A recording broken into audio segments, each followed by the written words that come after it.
Assalamualaikum warahmatullahi wabarakatuh.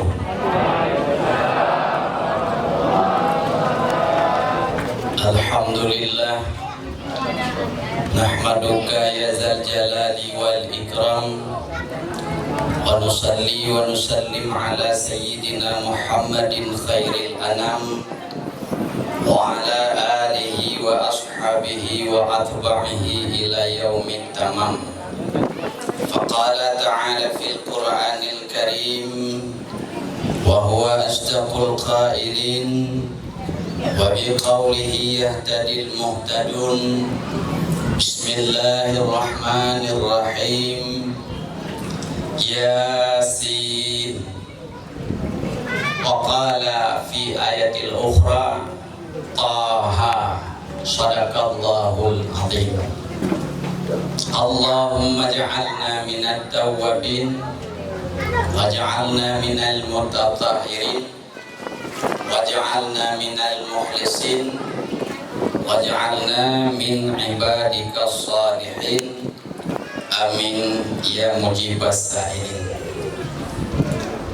Hadirin hadirat, muslimin muslimat, sidang jamaah pendengar rahimakumullah. Kata-kata penghormatan kita semua, yang pertama kepada Bapak Dr. Andes Azman, mewakili Wali Kota Batam. Ahlan wa sahlan. Yang mulia dan yang terhormat kepada yaitu Bapak Muhammad Syafi'i, yaitu dari anggota DPRD Kota Batam. Yang mulia dan yang terhormat kepada camat, pada Bapak Camat atau yang mewakili daripada kecamatan setempat. Berikutnya Bapak RT, Bapak RW, juga takzim dan takrim kepada Solong, kepada yaitu Ketua Perkumpulan Masyarakat Aceh Provinsi Kepulauan Riau, Tunku Nanggro Sulaiman, beserta jajarannya. Berikut yang mulia dan yang terhormat kepada Bapak selaku Ketua Perkumpulan Masyarakat Aceh Kota Batam, Tunku Juanda. Dari Tunku kagak yang Tunku sih. Yang mulia dan yang terhormat kepada seluruh ketua-ketua daripada rayon.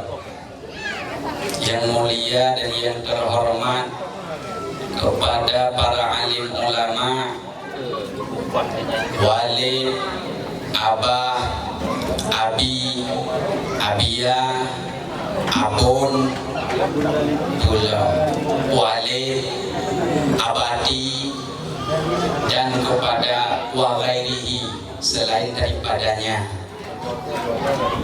Berikut yang mulia dan yang terhormat juga tak lupa kepada Ketua Forum Majelis Taklim Sirul Muqtadin dan Tastafi Kepri dan Batam beserta jajarannya.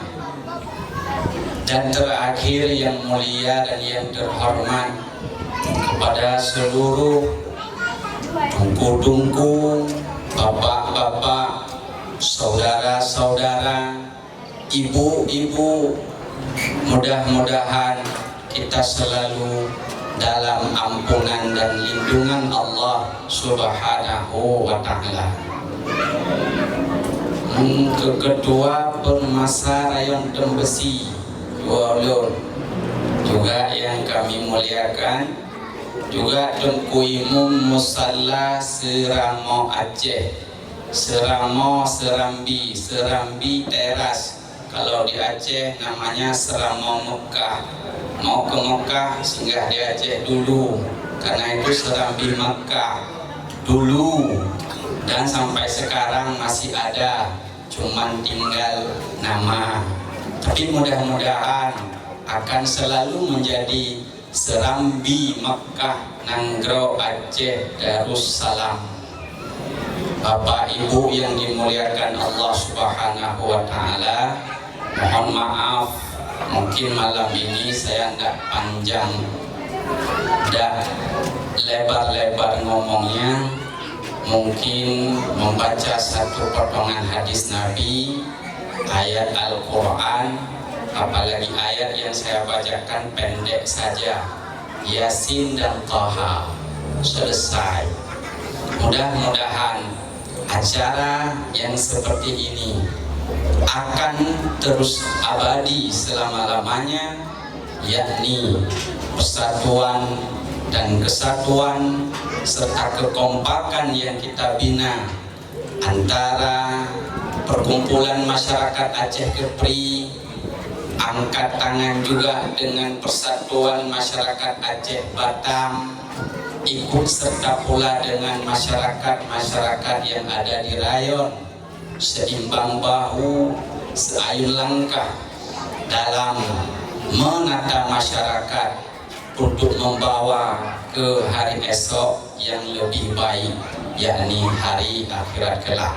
Amin ya mujibas sa'ilin. Hadirin yang terhormat, jangan lupa satu lagi, yaitu patuhi protokol kesehatan jasmani. Yang pakai masker, cuci tangan, pakai hand sanitizer. Yang tentu adalah protokol kesehatan jasmani. Artinya ada dua hal yang perlu kita perhatikan. Selain jasmani, tentu rohani yang lebih utama. Sehat jasmani, rohani mudah-mudahan juga ikut serta. Imam Al-Ghazali pernah mengatakan, sekuat dan sehebat apapun kamu menjaga protokol kesehatan jasmanimu, maka harus lebih kuat lagi kamu menjaga protokol kesehatan rohanimu. Kenapa demikian? Dijawab oleh Imam Al-Ghazali bahwa kalau rohaninya tidak dijaga, artinya tidak sehat, pengaruh dua negeri, negeri dunia dan negeri akhirat. Tetapi kalau jasmaninya saja yang dijaga, itu hanya pengaruh dunia saja, tidak pengaruh kepada akhirat. Kenapa demikian? Malaikat Munkar dan Nakir tidak pernah bertanya, kenapa kamu mati? Apakah kanker ataupun tumor atau lain daripada penyakit jasmani. Tapi kalau masalah kikirnya, dengkinya, itu dipersoalkan dua negeri. Di dunia dihina orang, dijauhi orang, di akhirat lebih-lebih. Maka oleh karena demikian, di awal pembukaan saya tidak pandai berpantun, tapi saya menghimbau kepada seluruh masyarakat yang telah berhadir pada ini malam, teruslah menjaga protokol kesehatan rohani wa jasmani, sehingga kita akan selamat hidup di dunia dan di akhirat kelak nantinya. Amin ya rabbal alamin.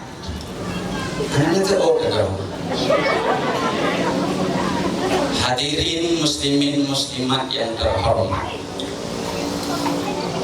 sebenarnya malam ini hanya evaluasi maulid saja, karena di sekian rayon semua buat maulid.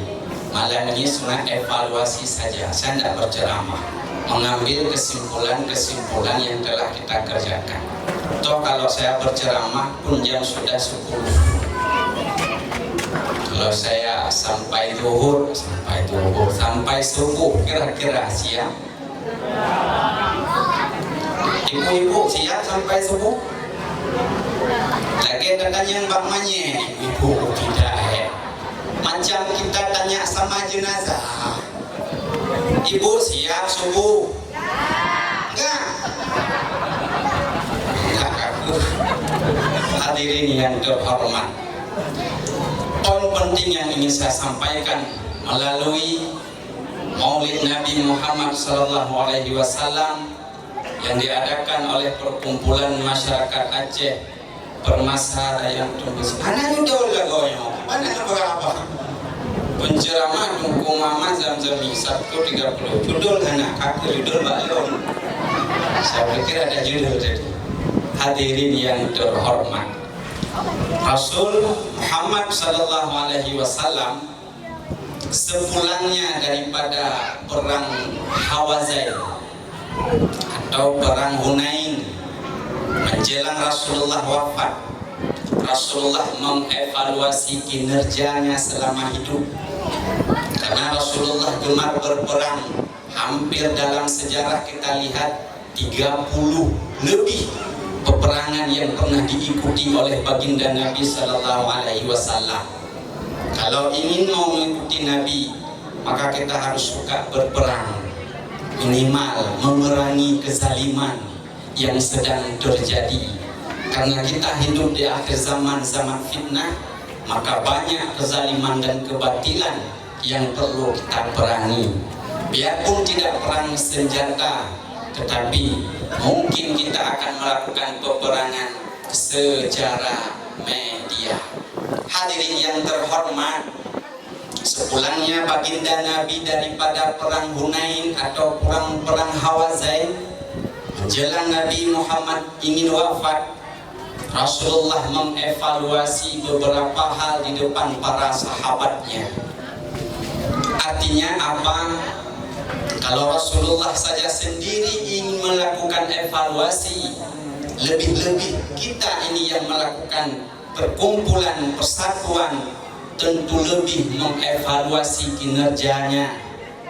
Kalau memang pemimpin kita ada kurang, umpama ada Persatuan Masyarakat Aceh Kepri, Persatuan Masyarakat Aceh Batam, juga kata tadi Pak Wali Kota ingin naik 1 periode lagi, atas nama pemimpin, baik itu hingga sampai RT RW, tentu tidak luput daripada khilaf dan salah.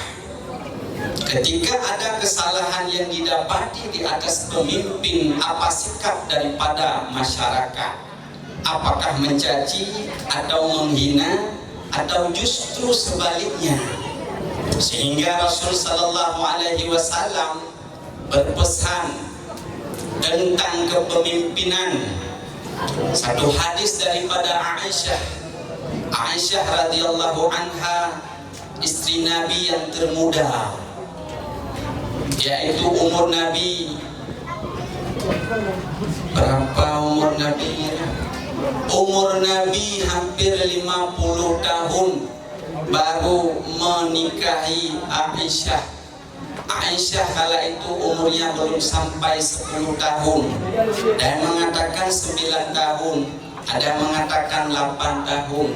Setelah menikahi Aisyah radhiyallahu anha, tinggal serumah Nabi dengan Aisyah itu, Aisyah umur 19 tahun. Sehingga kita ketahui dalam sejarah tidak ada keturunan dengan Aisyah radhiyallahu anha. Karena anak keturunan Nabi Muhammad jumlah 7 orang, 6 orang daripada istrinya yang pertama Khadijah binti Khuwailid, dan 1 orang lagi anaknya daripada seorang budak sahaya yang pernah dihadiahkan oleh Raja Mesir kala itu, Raja Mukaukif namanya. Siapa budak yang dihadiahkan kepada baginda Nabi melalui seorang sahabat yang menyiarkan agama kala itu, namanya adalah Maria Al-Qibtiyah bersama dengan seorang adiknya yaitu Sirrin. Dari Maria Al-Qibtiyah ada lagi 1 orang anak Nabi yaitu namanya Ibrahim. Dari istri-istri Nabi yang lain tidak ada keturunan. Sebelum saya lanjut, saya mau tanya khusus kepada ibu-ibu, enggak untuk bapak-bapak. Berapa jumlah istri Nabi? 11. Dua belum. Istri Nabi ada berapa? 15 dijawab. Nah, udah dengar ini. Gak pernah dengar istri Nabi 15 orang, gak pernah dengar di sini. Kalau dibilang gak boleh kawin banyaknya, kamu nentang hadis Nabi. Ya, begitulah kira-kira. Tadi banyak pantun ini sebenarnya mengenai istri banyak. Tapi di akhir zaman itu banyak perempuan ketimbang laki-laki.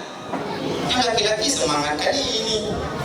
7:3 umat di akhir zaman, banyak perempuan dengan laki-laki. Cuma kalau memang bapak-bapak kita nggak kita beri izin untuk suami kita menikah lagi, kan sayang perempuan-perempuan itu mesti kita keraskan di kulkas. Begitu kira-kira. Ibu jangan marah sama saya. Artinya apa? Kalau ditanya berapa jumlah istri Nabi Muhammad, jawab 15. 9 orang istri Nabi itu setelah Nabi wafat. Karena ada 2 istri Nabi yang wafat sebelum wafat Rasul, namanya Khadijah binti Khuwailid dan Zainab binti Khuzaimah. 11 jumlah istri Nabi, makna istri pernah ijab dan kabul. Saya terima nikahnya bulan bin Bulan untuk saya dengan mahar sekian, itu kan istri. Tapi dulu masih berlaku yang namanya hamba sahaya, tambah 2, Raihana dan Maryah Al-Qibtiyah. Berarti 11 tambah 2 jumlah 13. 2 lagi siapa? Di dalam kitab tafsir Sawi dinyatakan bahwa 2 lagi istri Nabi tidak di dunia, tapi di surga nanti diberikan Allah. Siapa dia?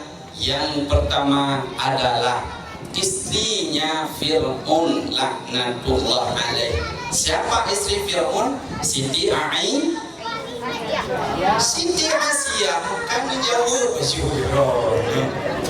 Siti Asia, istrinya istri Fir'aun. Dalam tafsir Sawi disampaikan Siti Asia akan menjadi pendamping Nabi di surga akhirat kelak nantinya.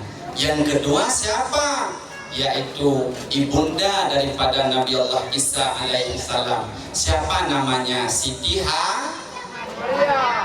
bukan si Ma'ale, Siti Maryam. Siti Hawa itu adalah istri Nabi Muhammad. Nabi Adam. Rupanya mandang fokus nyocek. Gak serius penceramah saja, tapi itu pendengar hanya serius. Nyok boleh dua-dua serius.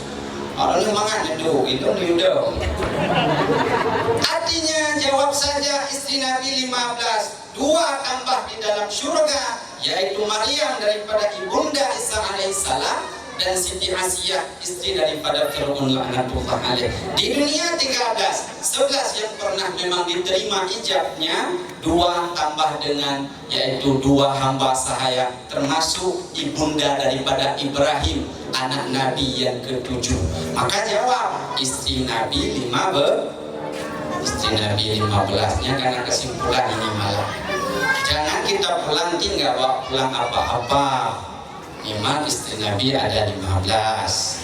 Istri Nabi ada 15. Itu istri Nabi. Ibu-ibu kan jawab. Kita sebenarnya nggak boleh ikut Nabi semua. Betul atau betul? Benar. Maka seperti Pak Camat tadi katakan, kita sedikit-sedikit beda. Kalau bukan Al-Quran dan hadis, semuanya beda.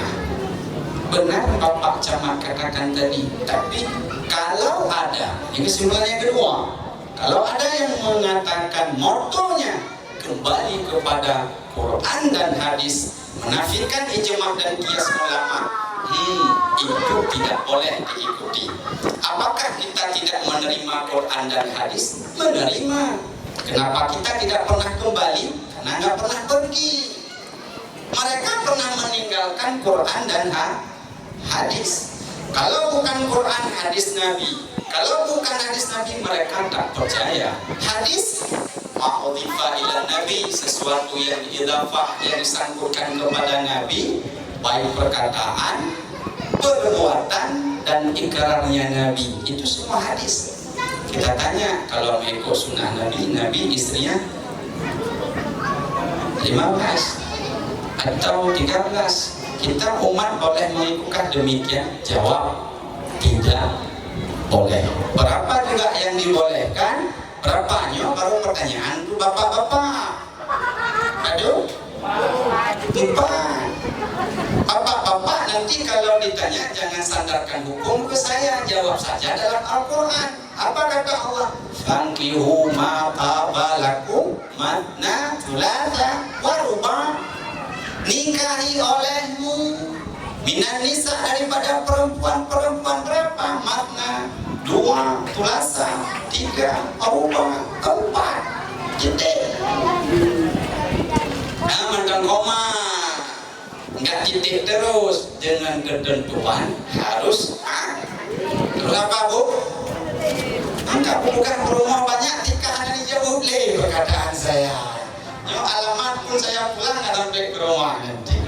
Artinya apa? Yang ingin saya sampaikan, boleh kita tidak menerima suami kita berkeluarga lebih satu, tapi jangan menafikan ayat Al-Qur'an. Bahaya. Itu yang ingin saya sampaikan. Oleh karena demikian, satu hadis daripada Aisyah.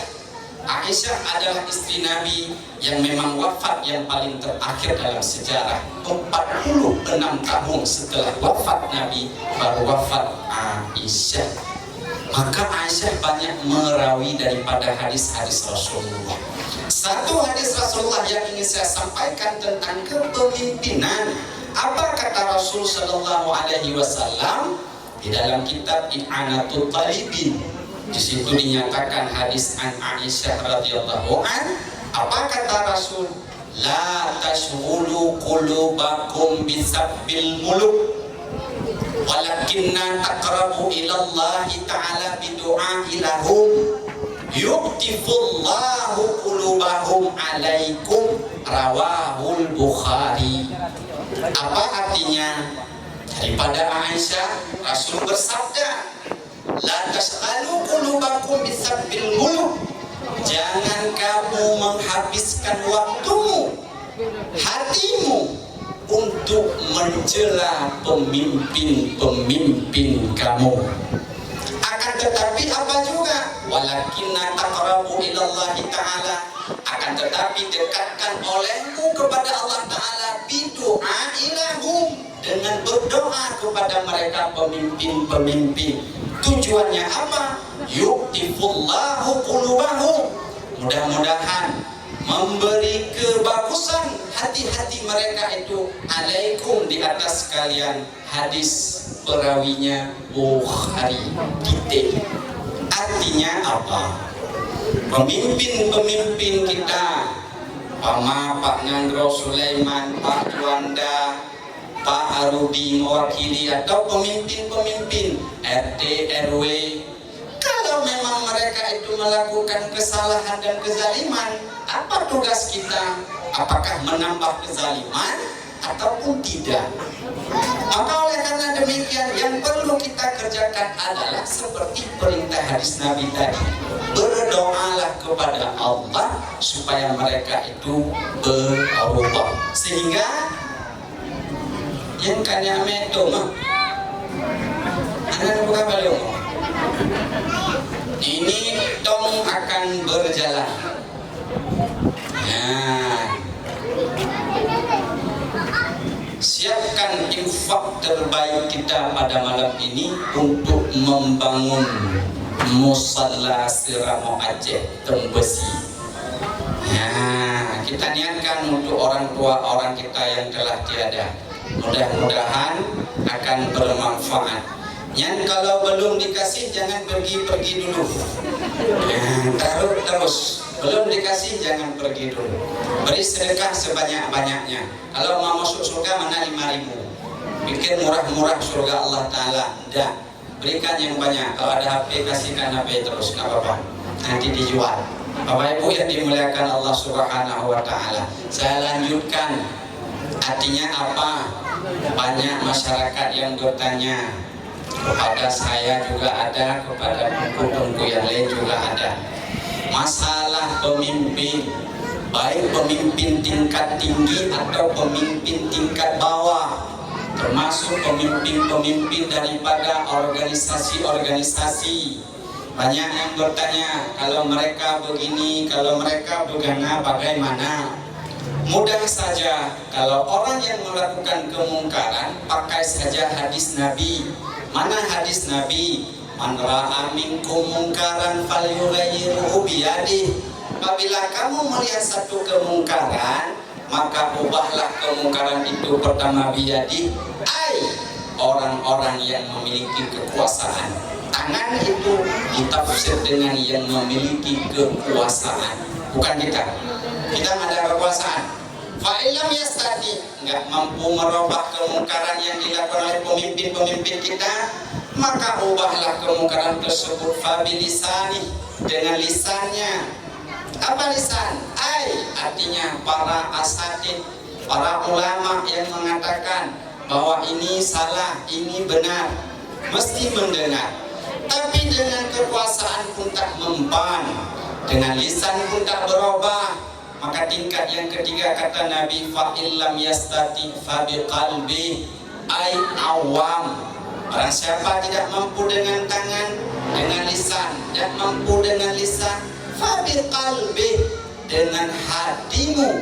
Wadhalika adzaful iman, itu adalah selemah-lemah iman. Artinya apa? Kalau tingkat masyarakat bawah, lebih baik seperti hadis Nabi yang pertama, berdoalah kepada pemimpin-pemimpin kita supaya mereka itu berbuat kebaikan kalau mereka ada salah.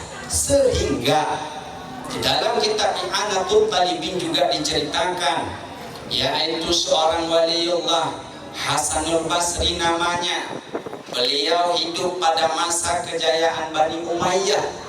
Bahkan beliau termasuk sempat bersusu, disusui oleh istri Nabi, namanya Ummu Habibah atau Hindun namanya.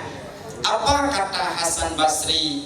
Lau alimtu, jikalau aku tahu, li bagiku dakwatun mustajabatun, doa yang diterima oleh Allah pada ini malam, la khasastu biha li sultan, sungguh aku khususkan doaku pada ini malam li sultan, kepada pemimpin-pemimpinku.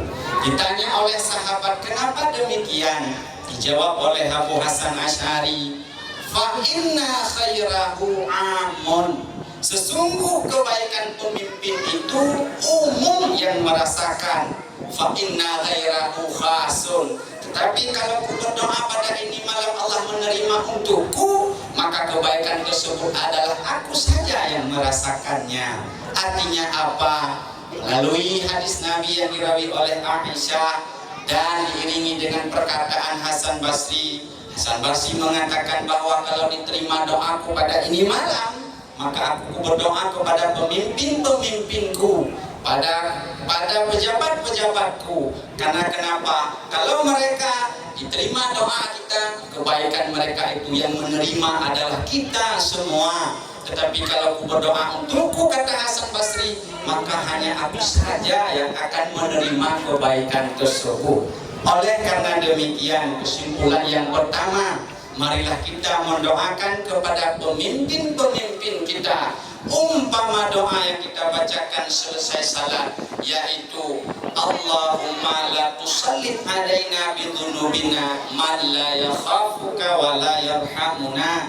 Apa artinya? Ya Allah, ya Tuhanku, la tusallit alaina, jangan engkau utuskan ya Allah akan kami dengan sebab dosa-dosa kami.